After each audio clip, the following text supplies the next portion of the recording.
If you could go back in time to any point in human history, you probably shouldn't. Almost every era that sounds exciting from a distance was horrifying to live through, and some periods were far worse than others. Today, we're going through the most dangerous, brutal periods in human history, times when simply staying alive was an achievement, and most people didn't make it. By the end of this video, you'll have a new appreciation for the era you were born in. Let's start at the beginning. Around 70,000 years ago, something almost wiped humanity off the face of the earth.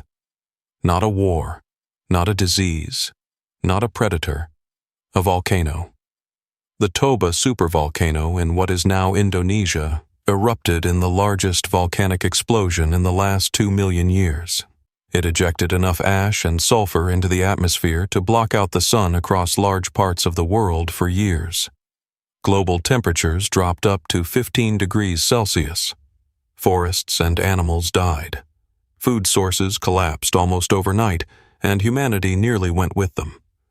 Genetic evidence suggests the population was reduced to somewhere between 3,000 and 10,000 individuals.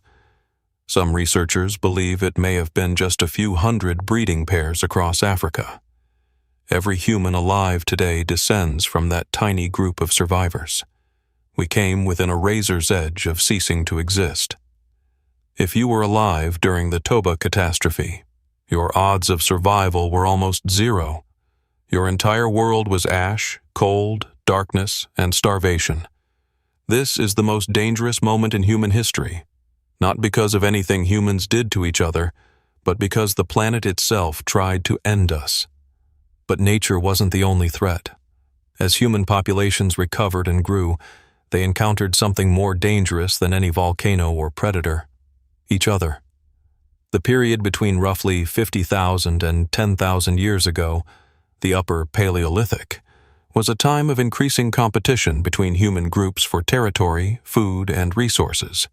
Sites across Europe and Asia show clear evidence of violence between groups: skulls with blunt force trauma, bones with cut marks from weapons, bodies buried with arrows still embedded in them.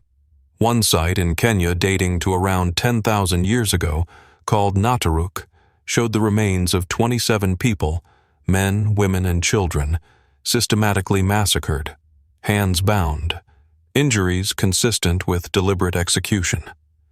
This was not rare. Evidence of similar massacres has been found across multiple continents. For ancient humans, the most dangerous thing in their environment was increasingly not a predator. It was the group of humans over the next hill. Then around 10,000 years ago, humans started farming. For a long time, historians celebrated this as the greatest leap forward in human history, the foundation of civilization. But the reality for the people who lived through it was different. Farming made life significantly worse. Hunter-gatherers ate a wide, varied diet of dozens of plants, animals, fruits, nuts, and roots, nutritionally well-rounded. Farmers became dependent on one or two crops: wheat, rice, corn, and when those crops failed, as they regularly did, entire communities starved. Skeletal evidence from early farming communities shows sharply increased malnutrition compared to hunter-gatherers: shorter heights, more bone disease, more tooth decay from grain-heavy diets. And farming communities lived close together in dense settlements, perfect conditions for something that would kill more humans than any war, predator, or volcano in history: disease. For most of human history, infectious disease was almost unimaginably deadly. Before modern medicine, before germ theory, before basic sanitation, a simple infection could kill you in days. Diseases we treat today with a single course of antibiotics were once death sentences. The worst disease outbreaks in history didn't just kill individuals, they killed civilizations. The plague of Justinian in 541 AD killed an estimated 25 to 50 million people, roughly half the Byzantine Empire's population. Cities emptied, farmland went untended, and the empire never recovered. Then came the Black Death. Between 1347 and 1351, bubonic plague tore through Europe, Asia, and North Africa. In just 4 years, it killed 75 to 200 million people, an estimated 30 to 60% of Europe's population. Florence alone lost 60% of its people, and some villages were abandoned entirely. Bodies piled up faster than they could be buried. Mass graves dug and filled. Entire families vanished within days of each other. No one knew what was causing it. Some blamed divine punishment, some blamed bad air, and some turned on their neighbors, blaming minority communities for spreading disease. If you were alive in Europe between 1347 and 1351, your chance of dying was roughly 1 in 2. Flip a coin. That was your life expectancy. But arguably even more catastrophic was what followed European contact with the Americas.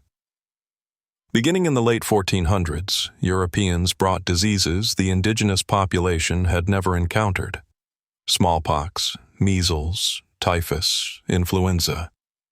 Their immune systems had never seen any of them. The result was the most catastrophic demographic collapse in recorded human history. Most historians believe 50 to 90% of the indigenous population of the Americas died within roughly 150 years of first contact with Europeans. Before contact, the Americas may have been home to 50 to 100 million people. Within a few generations, that number had dropped to perhaps 5 to 10 million. Entire cultures, languages, and civilizations vanished, not primarily from conquest or war, but from invisible microscopic organisms nobody could even see, let alone fight. If you were living in the Americas at the time of contact, most people you knew would be dead within your lifetime, not from any enemy you could fight, just from breathing the same air as a stranger. No discussion of history's most dangerous periods is complete without the 20th century, the most violent period on record, not because humans became more violent, but because technology made violence far more efficient. World War I introduced industrial-scale killing, machine guns, poison gas, artillery barrages that could kill thousands in a single day. Over 20 million people died. Before the world had barely recovered, World War II began. It was the deadliest conflict in human history. Total deaths range from 70 to 85 million, roughly 3% of the entire world population at the time. Military and civilian deaths. The Holocaust, bombed cities, war-caused famine, disease spreading through displaced populations. The Soviet Union lost an estimated 27 million people. China, 15 to 20 million. Poland, roughly 17% of its population. If you lived in Europe or Asia between 1939 and 1945, death wasn't abstract. It surrounded you on every side. And growing throughout the second half of the 20th century was something that had never existed before in human history: the ability to end it all. The development of nuclear weapons in 1945 meant that, for the first time, a small group of humans could end human civilization entirely. During the Cold War, the U.S. and Soviet Union stockpiled enough nuclear weapons to destroy all human life many times over, and came terrifyingly close to using them. In October 1962, the Cuban Missile Crisis brought the world to the edge of nuclear war. Most historians believe it was avoided not through diplomacy, but through luck. Specific people making specific decisions that could easily have gone differently. In 1983, a Soviet early warning system incorrectly detected an American missile launch. Officer Stanislav Petrov had minutes to decide, report it as real, triggering Soviet retaliation, or trust his instinct it was a false alarm. He chose false alarm. He was right. He almost certainly prevented a nuclear war that would have killed hundreds of millions. One man, one decision, the fate of humanity. If you were alive during the height of the Cold War, you lived in the shadow of potential extinction every day, and most people didn't even realize it. So what was actually the most dangerous time in human history to be alive? It depends on who you were and where you lived. Indigenous in the Americas in the 1500s. Nothing compares to losing 50 to 90% of your population in a few generations. In medieval Europe between 1347 and 1351, a coin flip's chance of surviving the Black Death. Alive 70,000 years ago during the Toba eruption, one of a few thousand people keeping the entire species alive.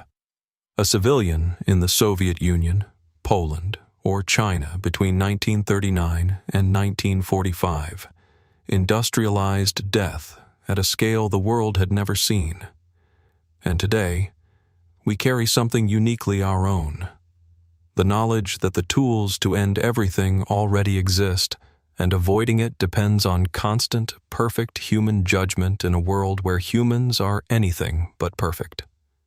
But here's what all of these periods have in common. People survived them. Not everyone, not even most people in the worst moments, but enough to rebuild, enough to remember, enough to pass down what happened. Every person alive today descends from someone who survived the Toba eruption, the Black Death, a world war, or something equally terrible never even recorded. Survival is literally in your DNA. The most dangerous times in human history also proved what humans are capable of when everything is trying to kill them. We are still here. And that is perhaps the most remarkable fact in all of history. Subscribe to Stick Civilizations for more ancient history every Tuesday and Friday, and drop a comment below. Which period in history do you think you would have survived, and which one do you think would have gotten you?